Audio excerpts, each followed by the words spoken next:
میں نے کب اس سے انکار کیا ہے کہ میں شیعہ نہیں ہوں؟ اور یہ جو ذہنوں میں بھر دی جاتی ہے کہ اہل البیت کی تو کوئی فقہ موجود ہی نہیں ہے، باقی ہم ہر ایک سے فقہ لیں گے کہ جن کا نام و نسب تک معلوم نہیں ہوتا، اس معنی میں خود کو شیعہ کہتا ہوں اور اس پہ فخر کرتا ہوں، اور اشہد ان علی ولی اللہ کا اقرار کرتا ہوں۔ جو مجھ سے پوچھتے ہیں کہ ہمدرد بھائی آپ کب شیعت کا اعلان کریں گے، لو میں نے آج کر دیا اعلان شیعہ کا، میں شیعہ ہوں جناب، اب آپ خوش ہیں؟ بسم اللہ والصلاة والسلام علی رسول اللہ وآلہ ومن والاه۔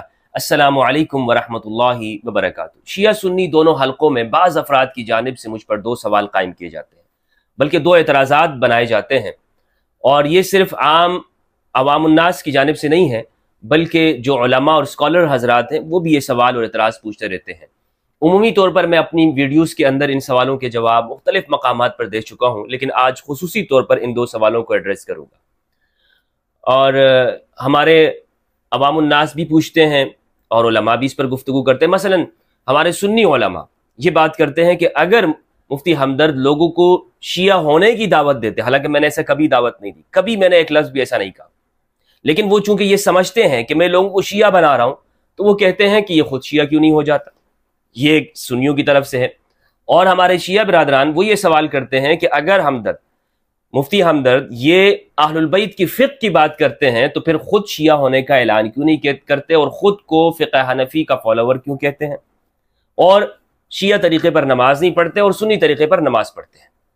تو دو باتیں ہیں، ایک سوال تو یہ ہے کہ میں خود اپنے آپ کو شیعہ ہونے کا اعلان کیوں نہیں کرتا، شیعہ کیوں نہیں بن جاتا ہوں، اور اہل البیت علیہ السلام کو ان کو مقتدا ماننے کے باوجود اور یہ کہنے کے باوجود کہ حدیث ثقلین یہ بنیاد ہے کہ امت اہل البیت کی پیروی کرے، قرآن اور اہل البیت کی، اس کے باوجود میں خود فقہ حنفی پر کیوں چل رہا ہوں؟ ان سوالوں کے جواب میں انشاءاللہ اس ویڈیو میں دوں گا۔ اللہ سبحانہ و تعالیٰ سے دعا ہے کہ پروردگار مجھے حق سچ کہنے کی توفیق عطا فرمائے۔ دیکھیں، پہلا جواب تو میرا اپنے سنی علماء کے لیے ہے کہ اگر آپ یہ کہتے ہیں کہ میں لوگوں کو شیعت کی دعوت دے رہا ہوں، یہ بات بالکل غلط ہے۔ میری کوئی ویڈیو آپ ایسی نہیں مجھے دکھا سکتے جس میں نے یہ کہا ہو کہ تم شیعہ بن جاؤ، کوئی ایک لفظ میرا ایسا موجود نہیں ہے۔ اگر ایسا ہوتا تو پھر ہمارے شیعہ یہ کیوں سمجھتے کہ میں سنی ہوں؟ دوسری بات یہ ہے کہ میں نے کب اس سے انکار کیا ہے کہ میں شیعہ نہیں ہوں؟ اب آپ کہیں گے، کنفیوژن کا شکار ہو جائیں گے کہ یہ کیسے ممکن ہے کہ ایک شخص سنی بھی ہو اور شیعہ بھی ہو؟ یہ نہیں ہو سکتا۔ یہی وہ بات ہے جو آج لوگوں کے دماغ میں فرقہ پرستوں نے ڈال دی ہے۔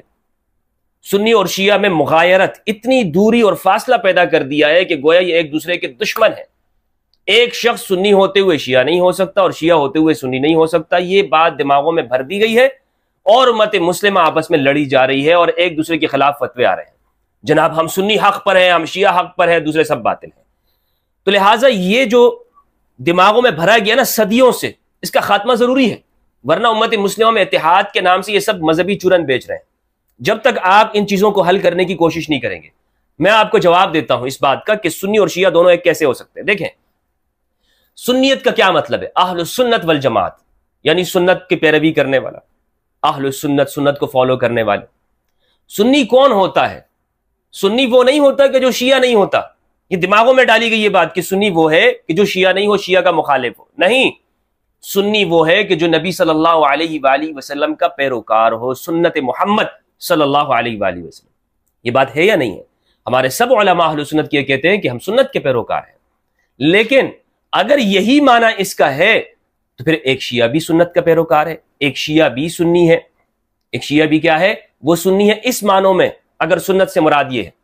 لیکن اگر سنت سے مراد یہ ہے کہ میں فقہ حنفی کے اقوال کو سنت کے دائرے میں ہی حق سمجھوں، یا فقہ حنبلی کو ہی سنت کے معیار کے مطابق سمجھوں، جس طرح کے سلفی حضرات وہ فقہ حنفی کے ماننے والوں کو سنت پر نہیں سمجھتے، اگر سنت کا یہ معیار ہو، یا یہ معیار بنایا جائے کہ موجودہ زمانے میں جو دیوبندی حضرات ہیں یہ سنت کے زیادہ قریب ہیں اور بریلوی حضرات سنت کے قریب نہیں ہیں، وہ بدعتی ہیں، یہ فتوے موجود ہیں نا۔ خود اہل سنت میں تقسیم پائی جاتی ہے کس بات کی؟ سنت کے مفہوم کی۔ تو اس معنوں میں تو سنت سے بچنا چاہیے۔ اس سنت کے اگر اہل سنت سے مراد یہ ہے فرقے والی، اس میں کسی کو نہیں ہونا چاہیے، اور میں خود کو بھی اس اہل سنت سے نکالنے چاہوں گا، اور ہر مسلمان کو فرقے کی سنت سے نکلنا چاہیے۔ اور اگر سنت کا وہ وسیع مفہوم مراد ہو کہ نبی صلی اللہ علیہ وآلہ وسلم کی سنت کی پیروی کرنا، اسوہ حسنہ مانتے ہوئے، تو ہر مسلمان سنی اور شیعہ دونوں وہ اہل سنت ہے۔ یہ بات سمجھ میں آ گئی؟ اور میں اسی معنوں میں خود کو سنی کہتا ہوں۔ اب جو ہمارے اہل تشیع برادران ہیں وہ یہ سوال کرتے ہیں کہ اگر میں اہل البیت علیہم السلام کی اتباع کا قائل ہوں تو پھر فقہ حنفی کو کیوں مانتا ہوں؟ میرے بھائی، بات یہ ہے کہ چونکہ ہمیں ذہنوں میں زمانہ طالب علمی سے ہی شیعہ کتابوں سے نفرت دلائی گئی، ہمیں کہا گیا کہ ان کے پاس کوئی علم موجود نہیں ہے، اہل البیت نے کوئی فقہ تدوین نہیں کی ہے، باوجود اس کے کہ اہل السنت والجماعت یہ بات کہتے ہیں کہ ہمارے بڑے بڑے اکابرین اور ائمہ ابو حنیفہ، مالک، شافعی، احمد بن حنبل، ثوری، سفیان ثوری، یہ تمام یہ شاگردان رشید ہیں اہل البیت علیہم السلام کے، امام زین العابدین، امام محمد الباقر، امام جعفر الصادق علیہم السلام علیہم الرضوان، ان کے شاگرد ہیں، لیکن ان کی فقہ کہاں پر ہے؟ تو ہمیں چونکہ ہمیشہ متنفر کیا گیا ہے کہ ان کے پاس کوئی صحیح ذخیرہ موجود نہیں ہے، اس لیے ایک سنی کو شیعہ کتابیں پڑھتے ہوئے تردد ہوتا ہے۔ وہ یہ بات کہتا ہے کہ پہلے مجھے اپنی کتابوں کے اندر سے صحیح طور پر روایات مل جائے تو میں اہل البیت کے ان اقوال کو مانوں گا، میں اہل البیت کے ان اقوال کو سب سے مقدم سمجھوں گا۔ تو اگر آپ مجھے یہ کہتے ہیں کہ میں اہل البیت علیہ السلام کی اتباع کیوں نہیں کر رہا ہوں، تو الیاذ باللہ، اللہ مجھے معاف فرمائے، کہ میرے سامنے اگر کوئی اہل البیت کا قول مل جائے، ان کا عمل مل جائے صحیح طور پر اہل سنت کی کتابوں سے، اور پھر میں یہ کہوں نہیں میں ابو حنیفہ کے پیچھے چلوں گا، میں مالک کے پیچھے چلوں گا، تو یہ بات جہالت کی بات ہوگی، یہ بات غباوت کی بات ہوگی، حماقت ہے، ایسا کوئی یہ نہیں کر سکتا۔ اور میرا موقف یہی ہے کہ یہ سارے جتنے بھی ہیں، ابو حنیفہ، مالک، شافعی، احمد بن حنبل، سفیان ثوری اور اوزاعی، جتنے بھی ہیں، یہ اہل البیت علیہ السلام کے سامنے کچھ بھی نہیں ہے۔ اہل البیت علیہ السلام کا موقف اگر ہمیں درست طور پہ معلوم ہو جائے، مثال کے طور پر امام علی علیہ السلام ہے، ایک مسئلہ مجھے اگر امام علی کا مل جاتا ہے، ایک موقف اگر امام علی کا ہے، صفین میں وہ کھڑے ہیں، تو کیا پھر میں دوسری جانب جاؤں گا کہ نہیں دوسری جانب بھی صحابہ ہے؟ نہیں۔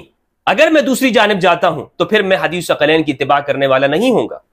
میں یہ کہتا ہوں کہ صفین میں امام علی علیہ السلام کا سٹینڈ یہ ہے، موقف یہ ہے، آپ کا نظریہ، آپ یہاں پہ کھڑے ہیں، تو پھر ہر مسلمان کو امام علی علیہ السلام کے ساتھ ہونا چاہیے۔ وہ یہ نہیں کہہ سکتا کہ اس مسئلے میں امام علی کا یہ قول ہے، ابو ہریرہ رضی اللہ عنہ بھی یہ کہتے ہیں لہٰذا میں ابو ہریرہ کے پیچھے چلتا ہوں۔ نہیں بھائی، یہ نہیں ہوگا۔ اور ہمارے عام طور پر سنی حضرات وہ یہی کر رہے ہوتے ہیں، امام علی کا موقف آ جاتا ہے، صحیح حدیث مل جاتی ہے، لیکن پھر بھی وہ یہ کہتے ہیں کہ اس میں دوسرے صحابہ کی رائے یہ ہے، اور وہ دوسری جانب چلے جاتے ہیں اور یہ چھوڑ دیتے ہیں۔ تو شیعہ کا جو مفہوم ہے، شیعہ کا اگر اس کا مفہوم یہ ہے کہ امام علی علیہ السلام کا شیعہ ہونا، امام علی کی جماعت کا ہونا، امام علی کی پارٹی کا ہونا، واللہ باللہ میں فخریہ کہتا ہوں کہ میں شیعہ ہوں۔ اس معنی میں ہر مسلمان کو شیعہ ہونا چاہیے، میں شیعہ ہوں۔ اور یہ جو گواہی دی جاتی ہے امام علی علیہ السلام کے ولی ہونے کی، کیا کوئی سنی اس سے انکار کر سکتا ہے؟ اشہد ان علی ولی اللہ، میں اس بات کی گواہی دیتا ہوں ببانگ دوہل کہ علی اللہ کے ولی ہیں۔ کسی مسلمان کو انکار ہے اس علی کے اللہ کے ولی ہونے سے؟ من کنت مولاہ فہذا علی مولاہ اللہم وال من والا وعاد من عاد، کوئی بھی اس سے انکار نہیں کرے گا۔ آج میں بھی پڑھتا ہوں یہ لا الہ الا اللہ محمد رسول اللہ اشہد ان علی ولی اللہ، علی اللہ کے ولی ہیں۔ اس کو ملانے سے کوئی شخص سنیت سے نہیں نکلے گا، یا امام علی کی ولایت کا اقرار کرنے سے کوئی شخص بھی وہ سنیت کے دائرے سے نہیں نکل جاتا، لیکن ذہنوں پر تعصب کے پردے پڑے ہوئے ہیں، اور ہم یہ سمجھتے ہیں کہ ولی اللہ کا اقرار ہو گیا تو سنیت سے نکل گیا۔ اور دوسری جانب سے یہ سوال ہوتا ہے کہ پھر ایک شخص وہ پھر سنی گیٹ اپ میں کیوں ہے؟ وہ یہ کیوں کہتا ہے کہ میں خود کو شیعہ نہیں کہتا؟ مثلا میں اس چیز سے احتراز کرتا ہوں، اور یہ احتراز ہر مسلمان کو کرنا چاہیے، کیونکہ قرآن مجید میں جو ہمیں ٹائٹل دیا گیا ہے میرے بھائیوں، وہ ٹائٹل کیا ہے؟ سماکم المسلمین، ہمارا نام ہے مسلمین، مسلم نام رکھا گیا ہے، اس امت کا نام کیا ہے؟ مسلم ہے۔ اور یہ بھی حق بجانب ہے کہ امام علی کا گروہ، جس طرح کہ اہل سنت کی روایات ہے انت و شیعتک هم الفائزون، یا علی، اے علی تم اور تمہارے شیعہ وہی کامیاب ہے، آپ کا گروہ، آپ کی پارٹی۔ لیکن اگر شیعہ کا مفہوم فرقہ وارانہ طور پر لیا جائے اور یہ کہا جائے جس طرح کہ سنت کا مفہوم آج فرقہ وارانہ طور پر لیا جاتا ہے کہ جو سنت فقہ حنفی کی ہے، یعنی جو تشریح اور تعبیر فقہ حنفی کرتے ہیں، حنابلہ اس کو باطل سمجھتے ہیں، یا سلفیہ اس کو باطل سمجھتے ہیں، تو یہ فرقہ وارانہ تعبیر ہے سنت کی۔ اگر یہی تعبیر آپ شیعہ کے لفظ کی لیتے ہو تو میں اس کو پسند نہیں کرتا۔ اور اگر آپ شیعہ کے لفظ کی وہ تعبیر لیتے ہو جو نبی صلی اللہ علیہ وآلہ وسلم نے دی، امام علی علیہ السلام نے دی، کہ امام علی کی جنگوں میں امام علی کو حق سچ سمجھنا، اور یہ اعلان کرنا کہ اگر میں اس زمانے میں ہوتا تو میں علی کے ساتھ ہوتا، میں علی کے قدموں میں ہوتا، میں علی کا ساتھ دیتا، میں ان زخمیوں کو پانی پلا رہا ہوتا جو صفین میں امام علی علیہ السلام کے ساتھ، میں کربلا میں امام حسین علیہ السلام کے ساتھ ہوتا، میں امام علی علیہ السلام کی اولاد، میں اہل البیت علیہ السلام کا خادم اور ان کے قدموں میں ہوں۔ اگر شیعت کا یہ معنی ہے تو بسر و چشم یہ قبول کرنا چاہیے، لیکن یہ بات کہنا کہ نہیں آپ اس فرقے کے اندر آ جائیں، یہ ہرگز قبول نہیں، کیونکہ قرآن مجید نے نام کیا رکھا ہے؟ مسلمین۔ دیکھیں قرآن مجید کے اندر یہ جو شیعہ کا لفظ شین یا عین، یہ مادہ یہ 9 جگہ پر استعمال ہوا ہے، شیعان اور شیعہ۔ کسی جگہ پر یہ مذمت کے معنی میں استعمال ہوا ہے یہ لفظ، اور کہیں قرآن نے اس لفظ میں اس کو مدح کے معنی میں استعمال کیا، یعنی انبیاء کے گروہ پر بھی شیعہ کا اطلاق کیا گیا ہے، اور احادیث میں امام علی کے گروہ پر اطلاق کیا گیا ہے، یعنی یہ لفظ مشترک ہے، یہ محب پر بھی آتا ہے اور عدو پر بھی آتا ہے، یہ لفظ ہر ایک کے لیے استعمال ہوتا ہے۔ قرآن مجید کے اندر ہے، سورہ الانعام کی آیت نمبر 65 کے اندر استعمال ہوا، اعوذ باللہ من الشیطان الرجیم، بسم اللہ الرحمن الرحیم، قل هو القادر على ان يبعث عليكم عذابا من فوقكم او من تحت ارجلكم او يلبسكم شيعا ويذيق بعضكم بأس بعض انظر كيف نصرف الآيات لعلهم يفقهون۔ کہہ دو کہ وہ اس پر بھی قدرت رکھتا ہے کہ تم پر اوپر کی طرف سے یا تمہارے پاؤں کے نیچے سے عذاب بھیجے، یا تمہیں فرقہ فرقہ کرتے۔ تو یہاں پر شیعان کا لفظ فرقے فرقے کے معنوں میں استعمال ہوا ہے، اور یہ بطور مذمت کے، کوئی بطور تعریف کے نہیں ہے۔ ان الذين فرقوا دينهم وكانوا شيعا، سورہ الانعام کی آیت نمبر 159 159، بے شک وہ لوگ جنہوں نے اپنے دین کو فرقہ بنا دیا، گروہ گروہ ہو گئے، وكانوا شيعا، اور وہ تقسیم ہو گئے، الگ الگ ہو گئے، لست منهم في شيء، آپ ان میں سے کچھ بھی نہیں ہیں، لست منهم في شيء انما امرهم الى الله ثم ينبئهم بما كانوا يفعلون، جب وہ اللہ کے پاس آئیں گے تو اللہ انہیں ان کے اعمال کی خبر دے دے گا، انہیں بتا دے گا کہ تم نے کیا کیا۔ سورت نمبر 15 آیت نمبر 10، وَلَقَدْ أَرْسَلْنَا مِن قَبْلِكَ فِي شِيَعِ الْأَوَّلِينَ، ہم نے آپ سے پہلے بھی انبیاء کے گروہ میں، آپ سے پہلے کے جو گروہ ہیں انبیاء بھیجے ہیں، تو شیعہ انبیاء کرام کے اوپر ان کے گروہ پر استعمال ہوا، یہاں پر لفظ شیعہ کا قرآن نے استعمال کیا، تو یہاں بطور مدح کے ہے۔ ثم، اچھا سورت نمبر 19 آیت نمبر 69 سورہ مریم کی ہے، ثم لَنَنزِعَنَّ مِن كُلِّ شِيعَةٍ ایہم اشد علی الرحمن عتیہ، پھر ہم ہر جماعت میں سے ہم ایسے لوگوں کو کھینچ نکالیں گے جو خدا سے سخت سرکشی کرتے تھے، تو یہاں پر بھی بطور مذمت کے استعمال ہوا ہے شیعہ کے۔ ان الذین یحبون ان تشیع الفاحشہ، سورت نمبر 24 آیت نمبر 19 سورۃ النور کی یہ آیت ہے، فرمایا بے شک وہ لوگ کہ جو پسند کرتے ہیں کہ پھیل جائے بے حیائی، تو یہاں پر شیعہ پھیلنے کے معنی میں، اشاعت، نشر و اشاعت کا جو لفظ ہوتا ہے پھیلانا، تو مومنوں کے معاشروں کے اندر جو لوگ بے حیائی پھیلانے کو پسند کرتے ہیں، تو یہاں پر بطور پھیلانے کے یہ لفظ استعمال ہوا قرآن مجید میں۔ اسی طرح سورت نمبر 28 آیت نمبر 4 ہے سورت القصص کی، ان فرعون علا فی الارض وجعل اہلہا شیعا، فرعون نے زمین کے اندر سرکشی کی اور اس نے مصر والوں کو گروہ گروہ میں تقسیم کر دیا، تو یہاں پر بطور گروہ کے استعمال ہوا ہے سورت نمبر 28 آیت نمبر 4 میں۔ اسی طرح سورت نمبر 28 آیت نمبر 15 کے اندر استعمال ہوا یہ لفظ، سورت نمبر 30 آیت نمبر 32 کے اندر یہ استعمال ہوا ہے، من الذین فرقوا دینہم وکانوا شیعا، سورت نمبر 37 آیت نمبر 83 سورت الصافات کے اندر استعمال ہوا ہے، وَإِنَّ مِن شِيعَتِهِ لَإِبْرَاہِيمَ، اور وَإِنَّ مِن شِيعَتِهِ، اور انہی کے پیروں میں ابراہیم علیہ السلام تھے انبیاء کرام میں سے، ثم اغرقنا الآخر، یہ پچھلی آیات آپ دیکھیں گے عبادنا المؤمنین میں سے، تو انبیاء کرام کے اوپر اور ان کے گروہ کے اوپر قرآن مجید میں یہ لفظ استعمال ہوا ہے۔ کون سا لفظ استعمال ہوا ہے؟ شیعہ کا۔ تو شیعہ کا جو لفظ ہے یہ کبھی بطور مدح کے استعمال ہوتا ہے، بطور مذمت کے بھی استعمال ہوا ہے قرآن مجید میں، تو لہٰذا کوئی شخص یہ نہیں کہہ سکتا، جس طرح ہمارے یہاں فرقہ پرست مولوی وہ کہتے ہیں مذمت والے جو لفظ ہیں وہ شیعوں کے اوپر فٹ کرتے ہیں، کہتے ہیں دیکھو قرآن میں ان کی مذمت آئی ہے۔ بھائی اگر قرآن میں جہاں پر مذمت کے الفاظ ہیں اس گروہ کو استعمال کیا ہے تو وہاں پر مدح کے اندر بھی استعمال ہوا ہے۔ حضرت موسیٰ علیہ السلام کے جو افراد ہیں جو ان کے لیے شیعہ کا لفظ استعمال ہوا ہے، ابراہیم علیہ السلام جو ابو الانبیاء ہے ان کے لیے شیعہ کا لفظ استعمال ہوا ہے، تو بطور مدح کے بھی ہے۔ مگر ہمیں کون سا ٹائٹل استعمال کرنا چاہیے؟ آج کے اس زمانے میں ہمیں ٹائٹل استعمال کرنا چاہیے مسلم کا، میں اس کے حق میں ہوں، لیکن اگر ایک شخص خود کو سنی کہتا ہے یا شیعہ کہتا ہے، تو یہ غلط بات نہیں ہے، یہ غلط بات نہیں ہے، مگر اس سے احتراز کرنا چاہیے۔ اور ہمیں حکم کس چیز کا ہے؟ قرآن مجید کا، قرآن مجید کی پیروی کرنے کا اور اہل البیت علیہ السلام کی اتباع کرنے کا ہمیں حکم دیا گیا ہے۔ اب مثال کے طور پر بہت ساری چیزیں ایسی ہیں کہ جو سیاسی اختلافات کی وجہ سے ہمارے عقائد کا حصہ بن گئے اور وہ روایات میں شامل ہو گئی۔ اس کی میں مثال آپ کو دیتا ہوں، جیسے ترتیب صحابہ میں افضلیت والی بات ہے کہ کون سا صحابی سب سے زیادہ افضل ہے۔ ہمارے اہل سنت میں ترتیب بنائی گئی ہے، حضرت ابوبکر رضی اللہ عنہ، عمر رضی اللہ عنہ، عثمان رضی اللہ عنہ اور امام علی علیہ السلام، یہ ترتیب، پھر عشرہ مبشرہ۔ اس ترتیب افضلیت کو آپ دیکھیں تو یہ سیاسی اختلافات کی بنیاد پر ہے۔ احادیث میں کہیں پر اس کا ذکر موجود نہیں ہے کہ نبی صلی اللہ علیہ وآلہ وسلم نے فرمایا ہو کہ میرے بعد یہ افضل، یہ افضل، یہ افضل، نہیں، بلکہ امام علی علیہ السلام کی جگہ جگہ پر نبی صلی اللہ علیہ وآلہ وسلم نے خصوصیات بیان فرمائی ہیں، اور جتنی خصوصیات امام علی کی ہیں باقی کسی کی نہیں ہے۔ لیکن جب بعد میں خلافت کے ادوار آئے تو اسی کو پھر افضلیت سمجھ لیا گیا، چونکہ یہ مسئلہ بعد میں کھڑا ہوا کہ یہ خلافت پہلے پر ہے، دوسرے پر ہے، تیسرے پر ہے، امام علی علیہ السلام کی چوتھے نمبر پر خلافت ہے، تو یہ سمجھ لیا گیا کہ امام علی علیہ السلام اگر چوتھے نمبر پر آتے ہیں تو آپ کی افضلیت میں بھی چوتھا نمبر ہے، باقی اس کا قرآن اور حدیث سے کوئی تعلق نہیں ہے۔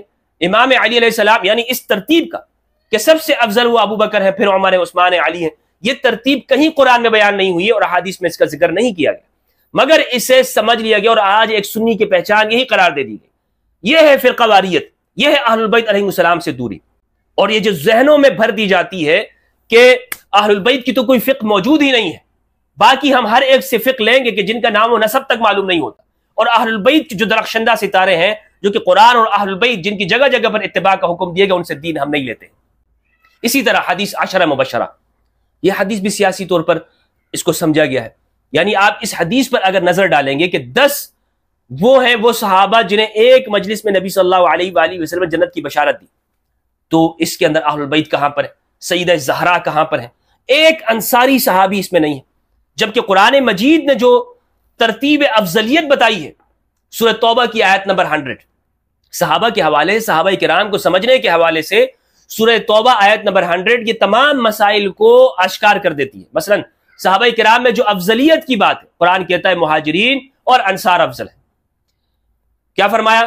والذین اتبعوہم والسابقون الاولون من المہاجرین والانصار والذین اتبعوہم باحسان رضی اللہ عنہم ورضوا عنہ، پہلوں میں پہل کرنے والے، والسابقون الاولون من المہاجرین، مہاجرین میں سے، والانصار والذین اتبعوہم، جنہوں نے ان کی پیروی کی، باحسان، احسان کے ساتھ، یعنی جو بعد میں صحابہ آ رہے ہیں جو مہاجر اور انصاری نہیں ہیں وہ بھی تابعی ہیں، اور انہوں نے ہجرت اور نصرت نہیں کی ہو، مدینہ کے نہیں ہو، اور وہ لوگ ہجرت کرنے والوں میں نہیں ہو، پہلی ہجرت مدینہ، تو وہ قرآن کہتا ہے یہ تابعی ہے، خواہ وہ فتح مکہ پر اسلام لایا یا حدیبیہ پہ اسلام لایا یا کسی بھی زمانے میں اسلام لایا، وہ تابعی ہے، قرآن نے اس کو تابعی کہا ہے۔ لیکن بعد کے زمانوں میں ان پر بھی صحابہ کا اطلاق کر دیا گیا اور کہا گیا کہ جس صحابہ الصحابۃ کلہم عدول، صحابہ سارے کے سارے عادل ہیں، لہٰذا آپ ان سے اختلاف نہیں کر سکتے، اگرچہ ان کی زندگی کے اندر امام علی کے خلاف آئے ہوں، کھڑے ہوئے ہوں اور احسان موجود نہ ہو۔ تو ہم نے ہر چیز کو اس فرقہ وارانہ نقطہ نگاہ سے دیکھا، اور یہ سوال ہمارے اوپر کیا جاتا ہے، اور آج بھی کوئی شخص اگر قرآن و سنت کی دعوت لے کر اٹھتا ہے تو فوراً ہی یہ سوال پیدا کیا جاتا ہے اور کھڑا ہو جاتا ہے کہ آپ سنی ہیں یا شیعہ ہیں۔ بھائی اس معنی کے اندر جو میں نے آپ کو بتا دیا، میں اپنے آپ کو سنی کہتا ہوں۔ کس معنوں میں؟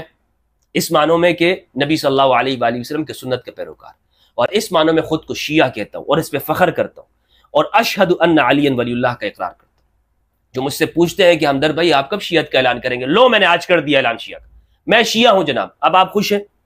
اب آپ دوبارہ سے پھر مجھ پہ یہ سوال کریں گے، پھر میں آپ کو ویڈیو بنا۔ لیکن اگر آپ کے دماغ میں کچرا بھرا ہوا ہے اور آپ یہ سمجھتے ہیں کہ نہیں شیعہ کا وہ مفہوم جو آج کے زمانے میں، بھائی آج کے زمانے میں بہت ساری چیزیں بدل گئی ہیں، آج ہمارے ہاں خود اہل تشیع میں اختلاف ہے۔ آپ دیکھ لیں ان میں کوئی حدیث کا قائل ہے، کوئی مقلد ہے، کوئی غیر مقلد ہے، کوئی فقہا کی تقلید کرتا ہے، کوئی کس کی تقلید کرتا ہے۔ اگر مثال کے طور پر آج میں نے تشیع کو قبول بھی کر لیا کہ جناب میں اس معنی کے اندر ہوں جو آج سمجھا جاتا ہے، پھر مجھ سے پوچھا جائے گا کہ آپ مقلد ہیں غیر مقلد ہے، پھر کیا جواب ہوگا؟ پھر اگر میں مقلد ہو گئے تو غیر مقلد ناراض، اور اگر غیر مقلد ہو گئے تو مقلد ناراض۔ ہم نے لوگوں کو خوش کرنا ہے، یا اگر میں نے صحیح سیستانی حفظہ اللہ کی تقلید کروں تو جناب خامنہئی کی کیوں نہیں کروں، خامنہئی کی کروں تو ان کی کیوں نہیں کروں، مراجع الگ ہے، تو یہ تقسیم موجود ہے نا۔ تو اس لیے مجھ سے آپ یہ مطالبات کیسے کر سکتے ہیں جب واضح بات ہے نبی صلی اللہ علیہ وآلہ وسلم نے فرمایا قرآن اور اہل البیت، اس پہ مت کیوں راضی نہیں، اس پہ کیوں راضی نہیں ہیں آپ؟ رہ گئی بات یہ کہ میں شیعت کے لفظ سے چڑ کھاتا ہوں، ایسے ہرگز یہ کوئی بات نہیں ہے، میں نہیں اس سے چڑ کھاتا ہوں، مجھے اس سے کوئی خوف لاحق نہیں ہے۔ اگر آپ مجھے شیعہ سمجھتے تو سمجھتے رہیں، سنی سمجھتے تو سمجھتے رہیں، لیکن ہم خود کو کہاں پہ رکھیں؟ تو خود کو ہم اس لیے یہاں پہ رکھنا پسند کرتے ہیں کہ ان اختلافات میں اگر آپ پڑھ گئے اور آپ نے اپنے آپ کو ایک مخصوص ٹائٹل دے دیا تو پھر جناب آپ، اس کا مطلب یہ کہ آپ لوگوں کو خوش کر رہے ہیں، آپ عام فرقوں والوں کو لوگوں کو خوش کر رہے ہیں، اللہ کو خوش نہیں کر رہے۔ قرآن میں حکم ہے واللہ ورسولہ حق و یردو، اللہ اور اس کا رسول حقدار ہے کہ آپ انہیں خوش کریں، نہ کہ فرقوں کو آپ خوش کریں۔ اور رہے گا یہ بات کہ میں ابو حنیفہ رحمہ اللہ کی فقہ کی پیروی کرتا ہوں اور میں دوسری جانب اہل البیت کی اقتداء کا کہتا ہوں، تو یہ تو واضح طور پر کنٹروڈکشن ہے، واضح طور پر تضاد پایا جاتا ہے۔ تو یہ تضاد نہیں ہے۔ دیکھیں ابو حنیفہ رحمہ اللہ کے حوالے سے میرا خاص موقف ہے، خاص تعبیر ہے میری ان کے حوالے سے۔ اگر آپ نے میری وہ ویڈیوز نہیں دیکھی جو ابو حنیفہ رحمہ اللہ کے حوالے سے، تو پھر آپ کے ذہن میں یہ سوال پیدا ہوگا۔ میں تو ابو حنیفہ رحمہ اللہ کو شیعہ گروہ کا ہی ایک حصہ سمجھتا ہوں۔ یہ الگ بات ہے کہ بعد میں زمانے میں وہ تعبیرات بدل گئیں اور قاضی ابو یوسف جب عباسیوں کی حکومت کے اندر انہوں نے عہدہ قبول کر لیا تو پھر فقہ حنفی کو ایک رواج دے دیا گیا، ورنہ تو ابو حنیفہ وہ ایک شیعہ فرد تھے۔ اور میں یہ سمجھتا ہوں کہ وہ امام ابو حنیفہ رحمہ اللہ، امام جعفر الصادق، امام باقر علیہ السلام کے شاگرد رہے ہیں، تو ہو سکتا ہے انہوں نے یہ مسئلہ وہاں سے سیکھا ہو، وہاں سے اخذ کیا ہو۔ اور فروعیات کے اندر، یہ بھی فروعیات کے، باقی عقائد کی جو باتیں ہیں، یعنی عقائد میں شمار یہ کیا جاتا ہے کہ ہمارا واضح ہم کہاں پہ کھڑے ہیں۔ دیکھیں ایک مثال میں آپ کو دیتا ہوں، شاید آپ میری اس بات کو سمجھ جائیں۔ عبید اللہ ابن زیاد، بلکہ زیاد ابن ابی، زیاد ابن ابی جو ہے یا زیاد ابن سمیہ جو ہے، یہ امام علی علیہ السلام کے گروہ میں تھا یا نہیں تھا صفین میں؟ کیا آپ اسے شیعان علی کا ٹائٹل دیتے ہیں؟ آپ نہیں دیں گے، آپ کہیں گے کہ وہ منافق تھا، جس طرح کہ نبی صلی اللہ علیہ وآلہ وسلم کے آپ کے اصحاب میں عبداللہ ابن ابی تھا، آپ یہی کہیں گے کہ زیاد ابن ابی کا وہی سٹیٹس ہے امام علی علیہ السلام کے گروہ میں۔ یا اشعث بن قیس الکندی، وہ بھی منافق تھا، مولا علی کے گروہ میں وہ شامل تھا۔ تو آپ ان دو افراد پر شیعان علی کا ٹائٹل آپ استعمال نہیں کریں گے کہ یہ شیعہ تھے۔ لیکن حر بن یزید الریاحی، کیا وہ شیعہ نہیں تھا؟ وہ شیعہ تھا، حالانکہ مخالف تھا، لیکن پھر وہ امام حسین علیہ السلام کے ساتھ شامل ہو گیا اور اپنی جان دے دی۔ مجھے بتائیں حر بن یزید نے کتنا فقہ شیعہ پر عمل کیا تھا، کتنا وہ اس نے اپنی زندگی میں اہل البیت کا ساتھ دیا، وہ وہاں پہ کھڑا ہوا۔ اور کیا امام حسین نے اس سے پوچھا کہ حر یہ بتا تیرا فلاں فلاں کے بارے میں کیا عقیدہ ہے، فلاں فلاں جگہ پر تو کیا عقیدہ رکھتا ہے؟ کیا امام حسین امام علی مقام نے یہ سوال پوچھے؟ بس وہ آیا، مولا علی کی ولایت کے اقرار کیا، امام حسین پر اپنی جان نچھاور کر دی۔ شیعان علی تا قیامت اس کا نام زندہ ہوگا۔ لیکن ایسے افراد جو زیاد ابن ابی جیسے منافقین ہوں، زیاد ابن ابی جیسے منافقین ہوں، یا اشعث بن قیس الکندی جیسے منافقین ہوں، وہ خاک میں ہیں، وہ دفن ہو گئے، ان کے وہ مردودوں میں چلے گئے۔ تو یہ ٹائٹل، اصل بات یہ ہے کہ آپ کہاں کھڑے ہیں، اصل بات یہ ہے، اس پہ غور کیجئے اور توجہ دیجئے تاکہ یہ جو فرقہ واریت ہمارے ذہنوں میں رچ بس گئی ہے اس سے ہم نکل سکیں۔ اللہ سبحانہ و تعالیٰ سے دعا ہے کہ پروردگار ہمیں حق سچ کہنے کی توفیق عطا فرمائے، قرآن مجید میں تدبر کرنے اور اہل بیت علیہ السلام کی اتباع کی۔ والسلام علیکم ورحمۃ اللہ وبرکاتہ۔